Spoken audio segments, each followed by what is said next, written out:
নমস্কাৰ ছাত্ৰ ছাত্ৰীসকল, স্বাগতম জনাইছোঁ মোৰ ইউটিউব চেনেল মাষ্টাৰ গণেশ এডুকেশ্যনলৈ। সমাজ বিজ্ঞানৰ পৰা ইতিহাসৰ পৰা মই স্বদেশী বংগবিভাজন আৰু স্বদেশী আন্দোলন বংগবিভাজন 1905 পৰা 11 লগতে স্বদেশী আন্দোলন হৈছিল। এইটো সময়ৰ ভিতৰত এই বংগবিভাজন আৰু স্বদেশী আন্দোলনৰ বুকৰ মই কিতাপৰ কুৱেশ্যন এনচাৰ লৈ আহিছোঁ। তোমালোকে এই ভিডিঅ'টো শেষলৈকে চাবা আৰু প্লিজ এই ভিডিঅ'টো চাই তোমালোকে ছাবস্ক্ৰাইব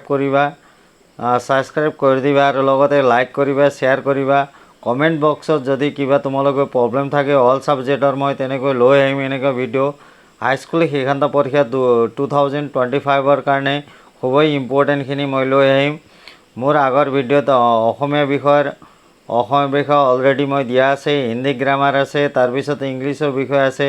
চাবা মই অল 4টা ছাবজেক্টৰ ইংলিছ, তাৰপিছত বিজ্ঞান, তাৰপিছত সমাজ বিজ্ঞান সেইকেইটাৰ মই MCQ তোমালোকক মোৰ ভিডিঅ'ত দি যাম। তোমালোকে এই ভিডিঅ'টো চাই তোমালোকে প্লিজ মোৰ কাৰণে হ'লেও ছাবস্ক্ৰাইব এটা হ'লেও কৰি দিবা।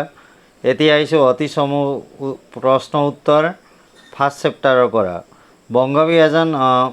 বংগবিভাজন কোনগৰাকী ভাইৰাছৰ শাসনকালত সংগঠিত হৈছিল? বংগবিভাজন ভাইৰাছ লৰ্ড নেথানিয়েল কাৰ্জনৰ শাসনকালত সংগঠিত হৈছিল। 2 নম্বৰ 1905 খ্ৰীষ্টাব্দত কোন তাৰিখে বংগবিভাজন কাৰ্যকৰী হৈছিল? 1905 খ্ৰীষ্টাব্দৰ 16 অক্টোবৰ তাৰিখে বংগবিভাজন কাৰ্যকৰী হৈছিল। 3 নম্বৰ বিদেশী পণ্য বৰ্জনৰ প্ৰস্তাৱ কোনখন সভাত গ্ৰহণ কৰা হৈছিল? বিদেশী পণ্য বৰ্জনৰ প্ৰস্তাৱ 1905 চনৰ 20 জুলাই তাৰিখে বিজানপুৰৰ মহাৰাজৰ পৌৰোহিত্যত অনুষ্ঠিত সভাত গ্ৰহণ কৰা হৈছিল। 4 নম্বৰ স্বদেশী আন্দোলনৰ সময়ছোৱাত যুগান্তৰ নামৰ সংবাদপত্ৰখন সম্পাদন কোনে কৰিছিল? স্বদেশী আন্দোলনৰ সময়ছোৱাত যুগান্তৰ নামৰ সংবাদপত্ৰখন কৃষ্ণকুমাৰ মিত্ৰই সম্পাদন কৰিছিল। 5 নম্বৰ বংগদেশত জাতীয় শিক্ষা পৰিষদৰ নামৰ অনুষ্ঠানটো কেতিয়া গঠন হৈছিল? উত্তৰ বংগদেশত জাতীয় শিক্ষা পৰিষদ নামৰ অনুষ্ঠানটো 1906 চনৰ 11 মাৰ্চ তাৰিখে গঠন হৈছিল। 6 নম্বৰ বেংগল কেমিকেলছ নামৰ উদ্যোগ প্ৰতিষ্ঠানৰ প্ৰধান উদ্যোক্তা কোন আছিল? বেংগল কেমিকেলছ নামৰ উদ্যোগ প্ৰতিষ্ঠানৰ প্ৰধান উদ্যোক্তা আছিল আচাৰ্য প্ৰফুল্ল ৰয়।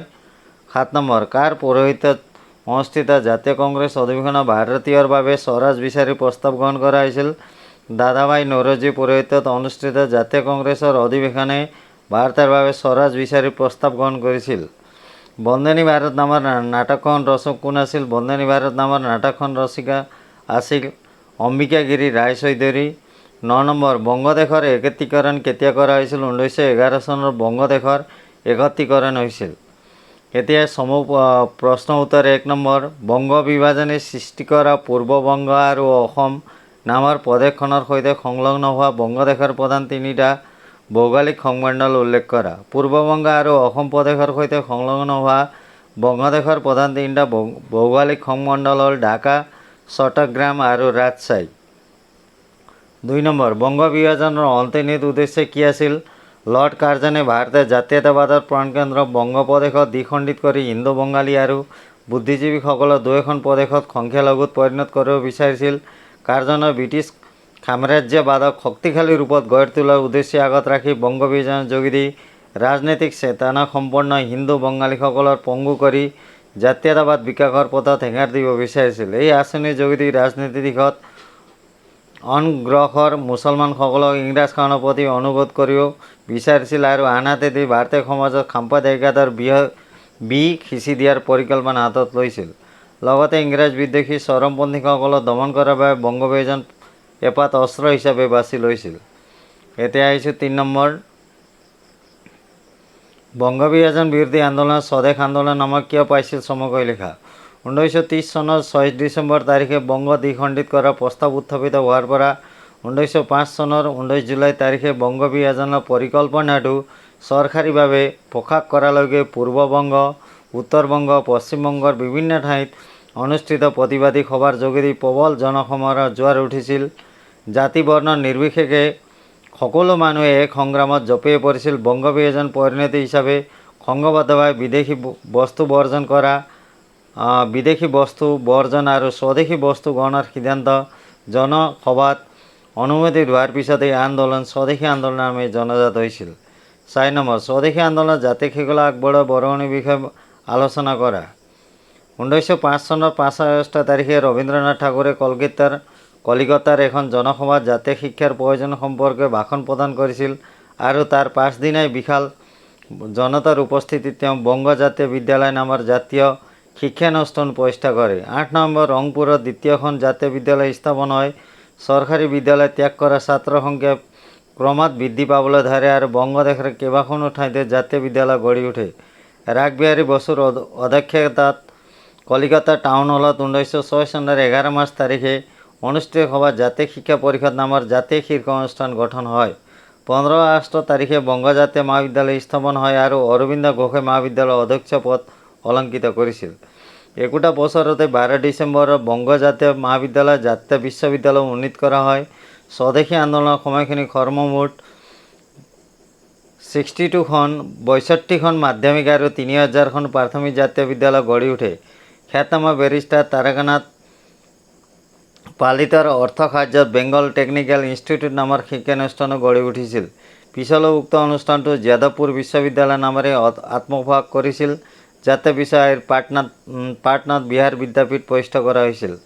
5 নম্বৰ, স্বদেশী আন্দোলনৰ সময়ছোৱাত বংগদেশৰ জাতীয় শিল্পৰ বিকাশ কেনেদৰে হৈছিল খুবেই ইম্পৰ্টেণ্ট চাব তোমালোকে। আত্মশক্তি বিকাশৰ মানসিকতাই বংগদেশত জাতীয় শিল্প কাৰখানা গঢ়ি তোলাৰ অনুকূল পৰিৱেশ সৃষ্টি হৈছিল। বিভিন্ন কুটিৰ শিল্প কেইবাটাও ডাঙৰ শিল্প প্ৰতিষ্ঠান গঢ়ি উঠিছিল। সূতা কটা কল, ক্ষুদ্ৰ আৰু মজলীয়া তাঁতশাল উদ্যোগ, সৰিয়হৰ তেল, চাবোন, চেনি, জুইশলা, বিস্কুট আদি কাৰখানা গঢ়ি উঠিছিল। ইয়াৰ লগতে গঢ়ি উঠিছিল জাতীয় বেংক, বীমা কোম্পানী, ৰবীন্দ্ৰনাথ প্ৰতিষ্ঠা কৰা স্বদেশী ভাণ্ডাৰ। স্বদেশী আন্দোলনৰ ফলস্বৰূপে এটা জাকত জিলিকা বস্ত্ৰ প্ৰতিষ্ঠানত পৰিণত হৈছিল। স্বদেশী আন্দোলনৰ সময়ত যোগেশ চন্দ্ৰ চৌধুৰী আৰু কৃষ্ণবিহাৰী সেনৰ প্ৰচেষ্টাত কলিকতাৰ ইণ্ডিয়ান ষ্ট'ৰ নামৰ প্ৰতিষ্ঠান গঢ়ি উঠিছিল। সকলো প্ৰকাৰৰ স্বদেশী সামগ্ৰী প্ৰতিষ্ঠানত বিক্ৰী কৰা হৈছিল। ঠাকুৰ পৰিয়ালৰ কন্যা সৰলা দেৱীয়ে কৰ্ণৱালিছ ষ্ট্ৰীট লক্ষ্মী ভাণ্ডাৰ প্ৰতিষ্ঠা কৰিছিল। আব্দুল হালিম গজনৱীয়েও লালবজাৰত প্ৰতিষ্ঠা কৰিছিল ইউনাইটেড বেংগল ষ্ট'ৰ্ছ। প্ৰফুল্ল চন্দ্ৰ ৰায়, নীলৰতন চৰকাৰ আদি অসাধাৰণ ব্যক্তিয়ে বংগদেশত বৃহৎ উদ্যোগ গঢ়ি তোলাৰ চিন্তা কৰিছিল। নীলৰতন চৰকাৰী উদ্যোগত বংগলক্ষ্মী কটন মিল আৰু আচাৰ্য প্ৰফুল্ল চন্দ্ৰ ৰায় বেংগল কেমিকেলছ নামৰ উদ্যোগ প্ৰতিষ্ঠান মুকলি কৰিছিল। জামছেদজী টাটাই বিখ্যাত লৌহ শিল্প কাৰখানাটো মুকলি কৰিছিল। 6 নম্বৰ, স্বদেশী আন্দোলন দমন কৰাৰ উদ্দেশ্যে ব্ৰিটিছ চৰকাৰে কি আন্দোলন বিৰোধী কাৰ্যসূচী গ্ৰহণ কৰিছিল? ব্ৰিটিছ চৰকাৰে বংগভংগৰ ক্ষেত্ৰত জাতীয় কংগ্ৰেছ উদাৰপন্থী নেতাসকলৰ পৰা সহযোগিতা আশা কৰিছিল। লৰ্ড কাৰ্জনেই নেতাসকলৰ হাতৰ মুঠিত ৰখাৰ উদ্দেশ্যে তেওঁলোকক বহুতকে ব্ৰিটিছ চৰকাৰৰ আৰোপিত উপাধি, পদক আৰু পদ প্ৰদান কৰিছিল। উদাৰপন্থী কংগ্ৰেছ সদস্যক উচ্চ ন্যায়ালয়ৰ বিচাৰপতিৰ পদ, ব্ৰিটিছ সংসদৰ সদস্য পদ, বাহিৰাচৰ পৰিষদৰ সদস্য পদ নতুবা প্ৰাদেশিক পৰ্যায়ৰ লোভনীয় সদস্য পদ যাচি বংগভংগ পৰিকল্পনা তেওঁলোকে সমৰ্থন কৰাৰ আশা কৰিছিল। তথাপি কাৰ্জনে বংগভংগ বিৰোধী আন্দোলন দুৰ্বল কৰিব পৰা নাছিল। সুৰেন্দ্ৰনাথ বন্দ্যোপাধ্যায়, গোপাল কৃষ্ণ গোখলে আদি কংগ্ৰেছৰ শীৰ্ষ নেতাৰ বংগভংগৰ অটল স্থিতিত চৰকাৰক খলকেটাত পেলাইছিল। বিপিন চন্দ্ৰ পালে সকলো নেতাক ব্ৰিটিছ প্ৰদত্ত উপাধি, পদ পদবী আদি বৰ্জন কৰাৰ আহ্বান জনায়। এই আহ্বানৰ প্ৰতি সঁহাৰি জনাই গোপাল কৃষ্ণ গোখলে পোনপ্ৰথমতে নাইটহুড উপাধি ব্ৰিটিছ চৰকাৰক ঘূৰাই দিছিল। 1907 চনৰ 3 জুনত ব্ৰিটিছ চৰকাৰে সকলো দেশীয় সংবাদপত্ৰবোৰ সতৰ্কীকৰণ জাৰি কৰিছিল। 3জন পত্ৰিকা সম্পাদক ভূপেন্দ্ৰনাথ দত্ত, সন্ধিয়াৰ সম্পাদক ব্ৰহ্ম বান্ধৱ উপাধ্যায়, বন্দে মাতৰম সম্পাদক অৰবিন্দ ঘোষক ৰাষ্ট্ৰদ্ৰোহৰ পৰা সজাই তেওঁলোকৰ ওপৰত দমনমূলক আইন প্ৰয়োগ কৰি কঠোৰ শাস্তি দিছিল আৰু বন্দে মাতৰম গীতটো ভাৰতবৰ্ষত নিষিদ্ধ কৰা হৈছিল।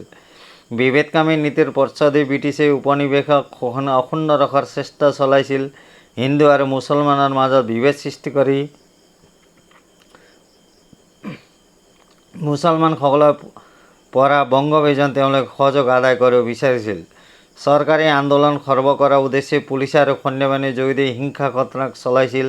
1908 চনৰ 11 ডিচেম্বৰ তাৰিখে বংগ বিৰোধী আন্দোলনৰ শীৰ্ষ নেতা কৃষ্ণ কুমাৰ দত্ত, মনোৰঞ্জন গু ঠাকুরতা, সুভাষচন্দ্র মালিক, শ্যামসুন্দর চক্রবর্তী, শচীন্দ্র প্রসাদ বসু, সতীন্দ্রনাথ, সতীশচন্দ্র চট্টোপাধ্যায়, ভূপেন্দ্র চন্দ্রনাথ, পুলেন বিহারী দাস, অশ্বিনী কুমার দত্ত নির্বাসন দণ্ড পেয়েছিল। স্বদেশী আন্দোলনের 3টা ফলাফল উল্লেখ করা। স্বদেশী আন্দোলনের 3টা ফলাফল উল্লেখ করা হল সাহিত্যের ক্ষেত্রে স্বদেশী আন্দোলনের ফলশ্রুতিত স্বদেশানুভূতির জোয়ারে সাহিত্য সৃষ্টিত বিশেষ অৰিহণা যোগাইছিল। স্বদেশী আন্দোলনৰ পটভূমিত প্ৰকাশিত হৈছিল বিভিন্ন সংবাদপত্ৰ, আলোচনী, গ্ৰন্থ, গীত, নাটক, প্ৰবন্ধ ইত্যাদি। নম্বৰ স্বদেশী আন্দোলনে জাতীয় শিক্ষা ব্যৱস্থাত বহুত পৰিমাণে অৰিহণা যোগাইছিল। স্বদেশী আন্দোলনৰ সময়খিনি সৰ্বমুঠ ৬২খন মাধ্যমিক আৰু ৩,০০০খন প্ৰাথমিক জাতীয় বিদ্যালয় গঢ়ি উঠিছিল। এইকেইটা হয়। তাৰপিছত স্বদেশী আন্দোলনৰ 3টা অৱদান কি বুলি আহিলে? স্বদেশী আন্দোলনৰ 3টা অৱদান বিষয়ে আলোচনা কৰা। স্বদেশী আন্দোলনে ভাৰতবাসীক গণ আন্দোলন সম্পৰ্কে এটা ৰাজনৈতিক জ্ঞান দিছিল। দেশৰ সকলো মানুহে আন্দোলন সমবেত হ'ল গণ আন্দোলন জয়যুক্ত হোৱাটো সুনিশ্চিত, সেই কথা ভাৰতীয়ই স্বদেশী আন্দোলনৰ যোগেদি আয়ত্ত কৰিব পাৰিছিল। নম্বৰ ভাৰতীয় জাতীয় কংগ্ৰেছৰ আৰম্ভণিৰ পৰা আবেদন নিবেদনৰ মাজেৰে সহনশীল চিন্তাত বিশ্বাস ৰাখি ব্ৰিটিছ চৰকাৰৰ ওচৰত ভাৰতীয় উন্নতি আশা কৰিছিল। বংগভংগক কেন্দ্ৰ কৰি জাতীয় কংগ্ৰেছৰ চিন্তা কৰ্মত পৰিৱৰ্তন ঘোষণা হৈছিল। একমাত্ৰ গণসংগ্ৰামৰ জৰিয়তে ভাৰতীয় উন্নতি সম্ভৱ, এই ভাৱনা স্বদেশী আন্দোলনে জাতীয় কংগ্ৰেছক প্ৰদান কৰিছিল। নম্বৰ স্বদেশী আন্দোলনৰ মাজেৰে ভাৰতে ব্ৰিটিছ চৰকাৰৰ ওচৰত স্বৰাজ দাবী কৰাৰ সুযোগ লাভ কৰিছিল। স্বদেশী আন্দোলন তীব্ৰ উত্তেজনাই জাতীয় কংগ্ৰেছক দাদাভাই নৌৰোজীৰ পৌৰোহিত্যত অনুষ্ঠিত কলিকতা অধিৱেশনত পোনপ্ৰথমে ভাৰতৰ বাবে স্বৰাজ দাবী প্ৰস্তাৱ গ্ৰহণ কৰিবলৈ বাধ্য কৰাইছিল। এইকেইটা হ'ল তোমালোকৰ স্বদেশী আন্দোলনৰ 3টা অৱদান। তাৰপিছত চমুটকা আহিব পাৰে কবিগুৰু ৰবীন্দ্ৰনাথ ঠাকুৰ। বিশ্বকবি ৰবীন্দ্ৰনাথ ঠাকুৰ এজন কবি হিচাপে বিখ্যাত আছিল। 1913 চনত ৰবীন্দ্ৰনাথ ঠাকুৰে তেওঁৰ বিখ্যাত কবিতাপুথি গীতাঞ্জলি ইংৰাজী অনুবাদৰ গীতাঞ্জলি দ্য ছং অফ অফেৰিংছ কাৰণে বিশ্বৰ সৰ্বশ্ৰেষ্ঠ পুৰস্কাৰ নোবেল বঁটা লাভ কৰিছিল। তেওঁ স্বদেশী আন্দোলনৰ বিশেষ অৰিহণা যোগাইছিল। তেওঁ আহ্বানক্ৰমে কলিকতাৰ জনতাই বঙালী জাতিৰ অখণ্ড প্ৰতীক হিচাপে ৰাখী বন্ধন পালন কৰিছিল। ৰবীন্দ্ৰনাথ ঠাকুৰে ৰচিত ৰাখী সংগীতৰ বঙালীৰ প্ৰাণ বঙালীৰ মন, এক হওক হে ভগৱান গীতটো গাই হিন্দু মুছলমানৰ মাজতে যুগমে সম্প্ৰীতি আৰু ভাতৃত্ববোধৰ এনাজৰী সুদৃঢ় কৰা হেতু পথচাৰীৰ হাতত ৰাখী পিন্ধাইছিল। কবিগুৰুৰ নেতৃত্বত হাজাৰ হাজাৰ জনতাই কালুতলা আৰু চিতপুৰ বৰ মছজিদত উপস্থিত হৈ মৌলবী আৰু অন্যান্য মুছলমান লোকসকলক ৰাখী বন্ধন কৰিছিল। বংগদেশৰ জিলাই জিলাই প্ৰতিবাদী সভা অনুষ্ঠিত কৰা সেইদিনাৰ পৰা স্বদেশী বস্তু ব্যৱহাৰৰ প্ৰস্তাৱ আখৰে আখৰে পালন কৰাৰ সিদ্ধান্ত লৈছিল।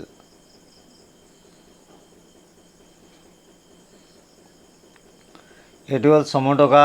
তাৰপিছত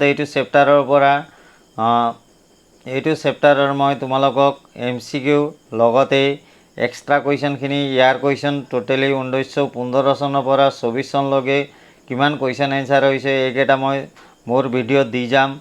আৰু লগতে ইংলিছৰ অল চেপ্টাৰৰ পৰা কুৱেশ্যন এনচাৰ প্লাছ MCQ, তাৰপিছত বিজ্ঞান বিষয়ৰ তেনেকৈ মই কুৱেশ্যন এনচাৰ আৰু এক্সট্ৰা কুৱেশ্যন আৰু ইয়াৰ কুৱেশ্যন মই ছল্ভ কৰি যাম। তোমালোকে ভালকৈ চাবা, এক্সট্ৰা কুৱেশ্যন বেছিখিনি আহে আৰু MCQ। তোমালোকে যদি কমেণ্ট বক্সত কিবা লাগে তেনেহ'লে কমেণ্ট কৰিব পাৰিবা। আৰু শেষত মই কৈছোঁ তোমালোকৰ কাৰণে বেলেগ ইউটিউবাৰবিলাকে এনেকুৱা নোটবিলাক কি হয় পইচাত বিক্ৰী কৰি থাকে, কিন্তু মই সেইটো কৰা নাই। তোমালোকে মোৰ খালি প্লিজ তোমালোকে মোৰ মাষ্টাৰ গণেশ এডুকেশ্যনটো তোমালোকে প্লিজ ছাবস্ক্ৰাইব কৰি দিবা। আৰু মই নেক্সট ভিডিঅ'ত তেনেকৈ তোমালোকৰ হাইস্কুল শিক্ষান্ত 2025 বৰ্ষৰ কাৰণে কি ছাবজেক্টৰ ইম্পৰ্টেণ্ট কুৱেশ্যনখিনি লাগে, MCQখিনি লাগে সেইখিনি মই লৈ আহিম। আৰু মোৰ অসমীয়া বিষয়ৰ তোমালোকৰ আগতে ৰচনাখিনি আৰু অসমীয়া ব্যাকৰণ, হিন্দী গ্ৰামাৰ সেইকেইটা দিয়া আছে, তোমালোকে চাব পাৰিবা। এতিয়া মই বংগবিভাজন 1905 চনৰ পৰা বংগবিভাজন আৰু স্বদেশী আন্দোলন 1905 চনৰ পৰা 1911লৈকে হৈছিল এইটো, ইয়াৰ কাৰণে মই এইটো কুৱেশ্যন এনচাৰ দিছোঁ। এতিয়া মই তেনেকৈ ভিডিঅ'ত দি যাম বংগবিভাজন 1905 পৰা 11 আৰু স্বদেশী আন্দোলনৰ MCQখিনি। তাৰপিছত 2015 চনৰ পৰা 2024 চনলৈ তেনেকৈ কুৱেশ্যন পেপাৰ দি যাম।